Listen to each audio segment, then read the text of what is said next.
Today, I wanted to demo how to create a autotest group.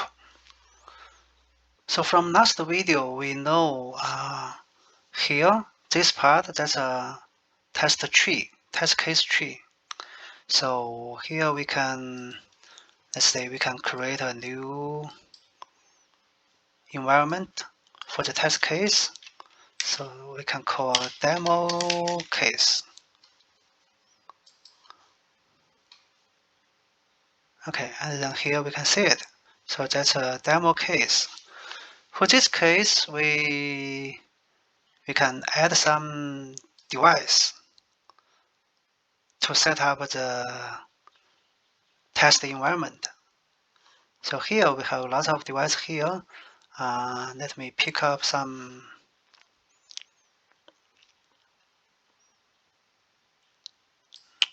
One is the switch command, and here we have this. This is one PC, and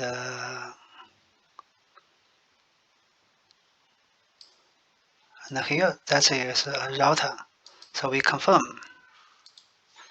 So now we can see these three devices are here. You can see there's a number here. You can change order if you like, but normally we don't need to change order. So see, we can change order value. So that's 10. If we change to 30,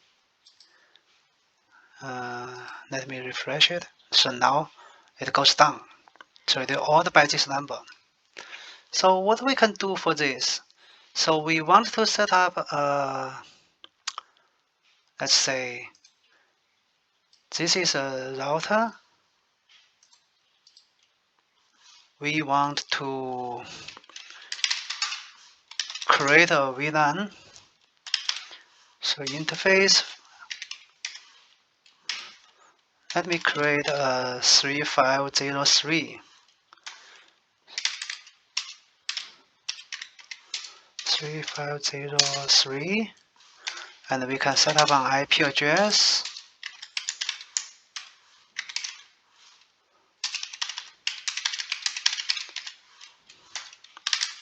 Okay, so by here we create a VLAN interface based on FA1/0 and set up an IP here, so we can confirm. So now it has this command saved here.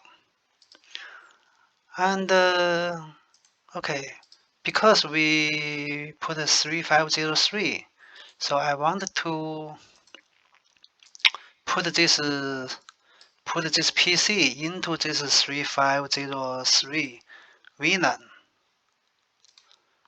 So the switch command is very interesting. That's so we don't need to go to set up the switch by myself. So we can just use this set switch port. That's a predefined command. We can specify this device, and we are using the interface name is ETH1, and we set it up, and we set up the switch as access mode and 3503 VLAN. So we use this to set up this PC lin_181 ETH1 interface to be up and to access VLAN 3503. Okay, that's the switch command. And finally, we need to define this PC. We need to set up IP for this PC for ETH1.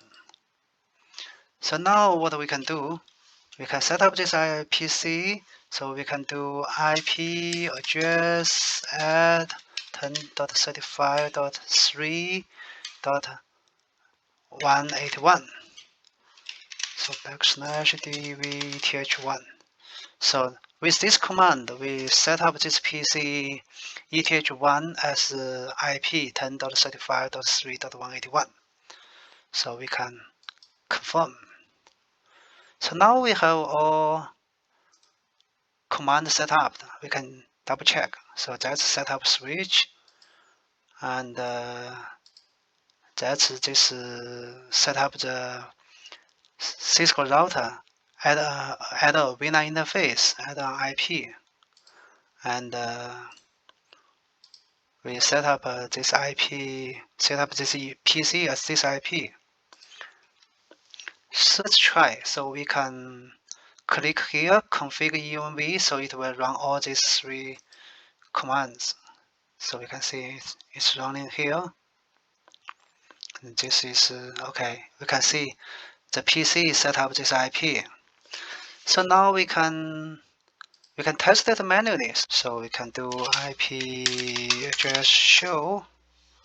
So we can see, okay, ETH1. So yes, so we have this IP set 10.35.3.181. That's the same as this, because this command set it up.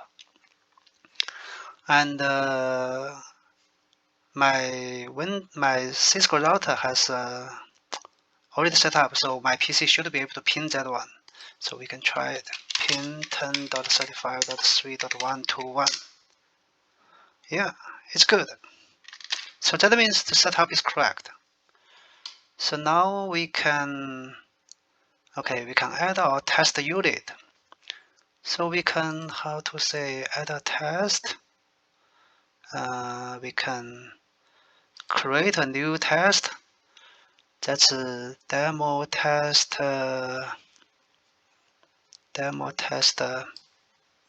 Pin. We can do. Okay, we can do 1.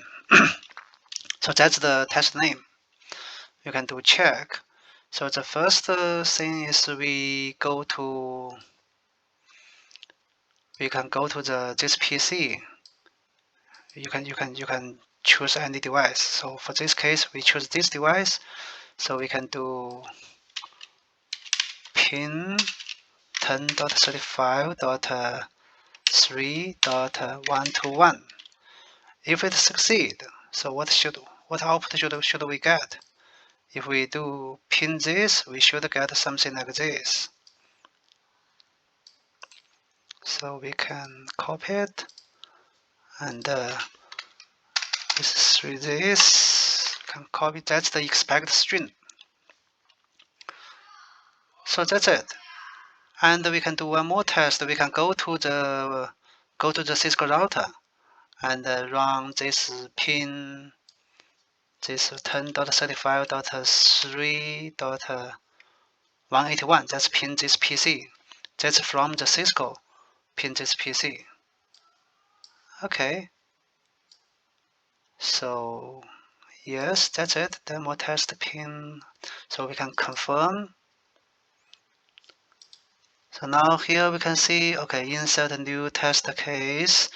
After create that test case, we need to put it into this test.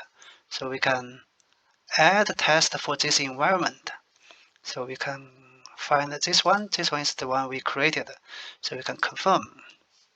So it said insert into database successfully.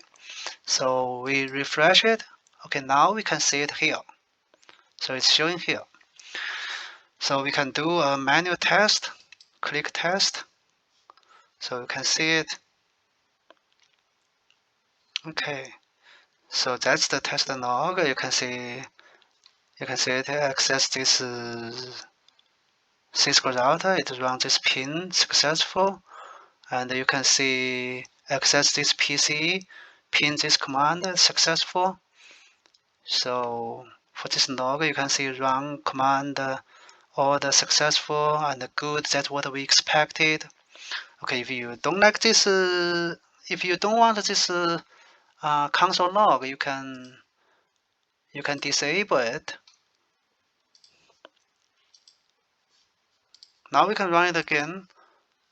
Then we can get more clear. So see, it just show what we do. So it shows run command order 1 successfully, run command order 2 successfully. Alright, this one passed by itself, and good, that's what we expected. Okay, so this test, good. So we finished this part.